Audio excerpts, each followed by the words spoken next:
संपूर्ण महाराष्ट्रात ज्यांना लाडका भाऊ म्हणून ओळखलं जातं अशा शिवसेनेचे मुख्य नेते आणि माजी मुख्यमंत्री आणि आत्ताचे उपमुख्यमंत्री एकनाथ शिंदे साहेब यांच्याबद्दल बोलताना आणि त्यांच्यावर आरोप करताना थोडा तरी विचार करून करत जा।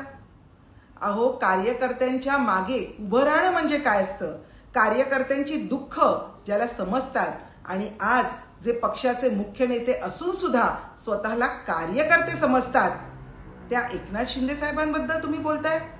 अहो सकपाळ, तुमचा पक्ष हा संपत आलेला पक्ष आहे। तुमच्या पक्षात सुद्धा तुम्हाला कोणी ओळखत नाही। तुम्ही दिल्लीला जाता, 2-2 तास उभे राहता तरी तुमचा पप्पू तुम्हाला भेट देत नाही।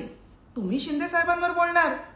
त्यामुळे जे चिखलामध्ये लडबडलेले आहेत त्यांनी दुसऱ्यांवर शिंतोडे उडवण्याचा प्रयत्न करू नये। यापुढे बोलताना अभ्यास करून बोलत जा आणि जर शिंदे साहेबांबद्दल वायफळ बडबड केली तर ही शिवसेनेची महिला आघाडी तुम्हाला धडा शिकवल्याशिवाय राहणार नाही।